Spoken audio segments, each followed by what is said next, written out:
जय हिंद बंधुरा তোমরা সবাই কেমন আছো বলো। আজকে আমার ভিডিওটি হচ্ছে কালকে আমি ইউটিউবে দেখছিলাম যে আমাদের কোনো একটি ভাই পিআরবিকে আরটিআই এর মাধ্যমে তার কিছু ব্যক্তিগত প্রশ্ন করেছিল। তো পিআরবির তরফ থেকে সেই আরটিআই এর রিপ্লাই এসেছে। তো প্রথমে আমি সেই যে রিপ্লাইটা যে এসেছে সেই পেপারটা নিয়ে ভালো করে আমি দেখছিলাম যে এটা আসলে ফেক কিনা। কেন এখন তো জানো যে ইউটিউবে এখন নানা সমস্ত কিছু ফেক পেপার নিয়ে ভিডিও বানিয়ে দেওয়া হচ্ছে। তো প্রথমে আমি মানে পেপারটা দেখে মনে হচ্ছিলো যে এটা কি ফেক কিনা, কেননা নিচে যে সিগনেচার ছিল, যে কোনো দেখো তোমার সরকারি প্রতিষ্ঠানে কোথাও কিন্তু সিগনেচার করলে সেখানে সিল আগে দিয়ে তারপর কিন্তু সিগনেচার করা হয়। তো ওখানে শুধু সিগনেচার ছিল বলে আমার প্রথমে ডাউট হচ্ছিলো।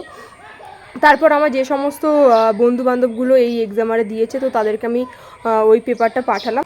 তো তারপরে আমি এই ভিডিওটা বানাচ্ছি। এই আরটিআই রিপ্লাই নিয়ে অনেকে অনেক কিছু ভিডিও বানিয়ে দিয়েছে, কিন্তু আমি মানে একটু আমি জানলাম যে আসলে এটা ফেক কিনা। তো যেহেতু আমার এই পেপারটা প্রথমে ফেক বলে মনে হয়েছিল, তো আগে যাচাই করলাম, তো তারপরে আমি ভিডিওটা তোমাদের কাছে আনলাম।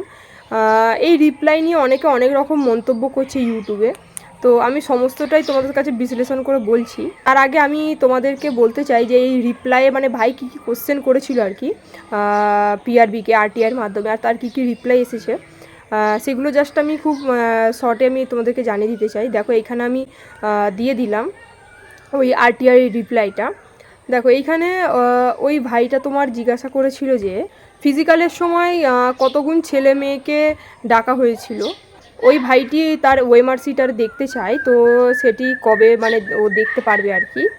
আর ক্যাটাগরি ওয়াইজ কাট অফ মার্কসটা মানে কেন দেখানো হয়নি, এই সমস্ত কিছু রিপ্লাইয়ে দেখো এইখানে মানে ভাইকে রিপ্লাই দেওয়াই হয়েছে যে তোমার প্রিলিমিনারি এক্সাম তো এটা না, তো সেই জন্য ওরকমভাবে কাট অফ মার্কসটা ওরকম সবার ইন্ডিভিজুয়ালভাবে মার্কসটা দেখানো হয়নি কারোর। আর ওই কত গুণ যে ফিজিক্যালের সময় ডাকা হয়েছিল আর কি, তো এটি এখন অনগোয়িং রিক্রুটমেন্ট চলছে বলে আর কি। তো বললো যে মানে কিছু স্টেজে এইগুলো ওরা মানে বলতে পারবে না। আর ওর যে ওএমআর শিট বাগেরা দেখানোর বিষয়ে ওই ভাইকে ডেট দেওয়া হয়েছে 24শে মার্চ, ঠিক আছে, 24শে মার্চ দুপুর 1:30 নাগাদ, মানে ওয়ার্কিং আওয়ার্সে আর কি অফিসে ওই ভাইটিকে ডাকা হয়েছে তার ওএমআর শিট এবং আনসার কি দেখানোর জন্য। তো এইটা হচ্ছে তোমার পিআরবি তরফ থেকে ভাইটির আরটিআই এর রিপ্লাই। তো এই রিপ্লাই নিয়ে এই আরটিআই এর ছবি দেখিয়ে তোমার কালকে থেকে অনেক ইউটিউবে অনেক ভিডিও বানাচ্ছে, এবং দেখো ভিডিও বানাচ্ছে এতে কোনো প্রবলেম নেই, কিন্তু ভিডিও বানিয়ে এটা তোমাদেরকে মানে ডিমোটিভেট করছে। 24শে মার্চের আগে রেজাল্ট আপলোড হওয়ার কোনো সম্ভাবনা নেই, ঠিক আছে। তো দেখো আমি এটা বলতে চাই যে দেখো ওই ভাইটি ব্যক্তিগতভাবে পিআরবির কাছে আরটিআই করে তার কিছু ব্যক্তিগত প্রশ্ন জিজ্ঞাসা করেছিল। তো তার রিপ্লাইয়ে তোমার পিআরবি আরটিআই সেই রিপ্লাই করেছে যে তাকে কবে ডাকা হবে, তার মানে প্রশ্নের উত্তরগুলো দেওয়ার চেষ্টা করেছে আর কি, সেই জন্য তাকে 24 তারিখে ডেকেছে মার্চে। তো এটা একটা নর্মাল ব্যাপার। এর সাথে তোমার ফাইনাল মেরিট লিস্টের কী সম্পর্ক আছে আমি তো বুঝতে পারছি না। দেখো সে প্রশ্ন করেছে, তার প্রশ্নের উত্তর দিয়েছে, তা ওইখানে ওই ভাইটিকে ডেকেছে 24শে মার্চে তার ওএমআর শিট আনসার কি দেখানোর জন্য। ফাইনাল মেরিট লিস্ট তার আগেই কেন বার হতে পারে না, তাই না? তোমরা যে এরকম ভিডিও বানাচ্ছ যে 24শে মার্চের আগে আর কোনোই সম্ভাবনা নেই রেজাল্ট আউট হওয়ার, এরকম কেন ভিডিও বানাচ্ছ, কেন ওদেরকে ডিমোটিভেট করছো? হ্যাঁ, এমনিতেই এরা এত চাপে রয়েছে। দেখো প্রথমেই তোমাদের বলেছি যে 17ই মার্চে যে হিয়ারিংয়ের ডেট আছে, তোমার আরও 2-3টে তোমার হিয়ারিংয়ের ডেট নিক, ঠিক আছে। এই কেসটি সলভ হয়ে যাওয়ার প্রবল সম্ভাবনা রয়েছে, ঠিক আছে। ভোটের ডেট এখন ঘোষণা হবে না, তোমার এসআইআর নিয়ে কিন্তু এখনও সমস্ত কিছু অস্পষ্টতা রয়েছে। আমাদের এখানে রাষ্ট্রপতি জরুরি শাসনও কিন্তু জারি হতে পারে, ঠিক আছে। তো তোমরা টেনশান করো না, মানে প্রবল সম্ভাবনা আছে ভোটের আগে রেজাল্ট আউট হওয়ার। আর যারা বলছো না যে 24শে মার্চ ওই ভাইটিকে যে ডেট দিয়েছে ওএমআর শিটারে দেখানোর জন্য, ওর আগে কখনো মানে কোনো সম্ভাবনাই নেই রেজাল্ট আউট হওয়ার, আরে ওটার জন্য এখানে কোনোই প্রবলেম না, ওটা ওর পার্সোনাল ম্যাটার। দেখো রেজাল্ট যেমন এখন পাবলিশ হচ্ছে না, এখন যে কারণে পাবলিশ হচ্ছে না, যদি না 24শে মার্চের আগে পর্যন্ত রেজাল্ট পাবলিশ হয়, তাহলে এই কারণের জন্যই কিন্তু রেজাল্টটা পাবলিশ হবে না, ঠিক আছে। এটার তোমরা সেই জোর করে ওই ভাইটি যে 24শে মার্চ যে ওএমআর শিট দেখাবে, জোর করে ওইটাকে তোমরা এই রেজাল্ট আউট না হওয়ার কারণ বলে তোমরা দেখিও না।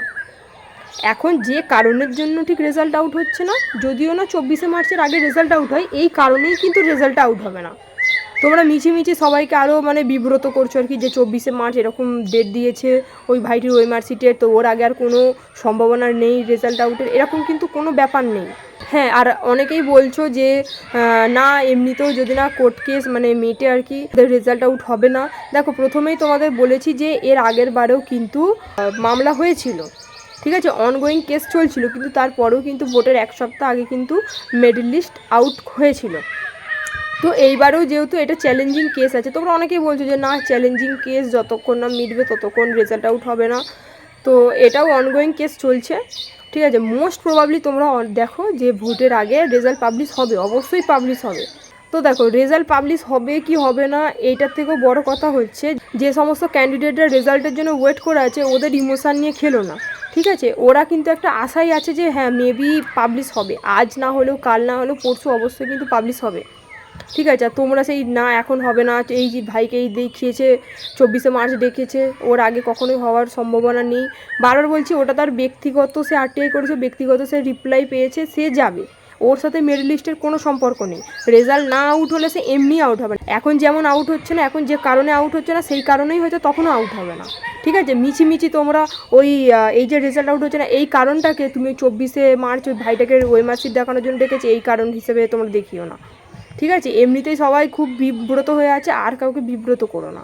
আর আমার যে সকল বন্ধুরা রেজাল্টের জন্য অধীর আগ্রহে বসে আছো তোমরা চিন্তা করো না, ঠিক আছে। আর আশা ছেড়ো না, আশা ছাড়লে জীবনটা এখানেই শেষ, ঠিক আছে। আশা রাখো। আমি বুঝতে পারছি দেখো যে তোমাদের ওপর দিয়ে কী যাচ্ছে, যে দিনের পর দিন চলে যাচ্ছে, তোমাদের সবার বয়স বেড়ে যাচ্ছে, কোনো চাকরির কোনো খবর নেই, ঠিক আছে, কোনো নতুন ভ্যাকান্সি নেই, আর যে সমস্ত চাকরিগুলো আছে তার এক্সামও হচ্ছে না, আর যে এক্সামগুলো হয়েছে তার রেজাল্টও পেন্ডিং রয়েছে, ঠিক আছে। কি তোমাদের ওপর দিয়ে যাচ্ছে সেটা আমি খুব ভালো করেই জানি। দেখো, আমি কিন্তু প্রথমে পড়াশোনা করেই চাকরি পেয়ে যাইনি, তোমরা যে পরিস্থিতিতে আছো সেই পরিস্থিতির ওপর দিয়ে কিন্তু আমিও গিয়েছি, আমিও তোমাদের মতন ওরকম রেজাল্টের জন্যই ওয়েট করি, তখন মনের অবস্থা কী থাকে সেটা কিন্তু আমিও জানি। তো তোমরা বন্ধুরা যতটা পারো টেনশন করো না, তোমরা পড়াশোনা আবার নতুন করে স্টার্ট করো, ঠিক আছে। সামনে যে এক্সামগুলো রয়েছে সেই এক্সামগুলোর পরীক্ষাগুলো দাও। যে সমস্ত বন্ধুরা এসএসসি জিডিতে সিলেক্ট হয়েছো কিন্তু তোমরা ভাবছো লেট জয়েনিং নেবে, ওই ভুলটা একদমই করো না, তোমরা জয়েনিং করো।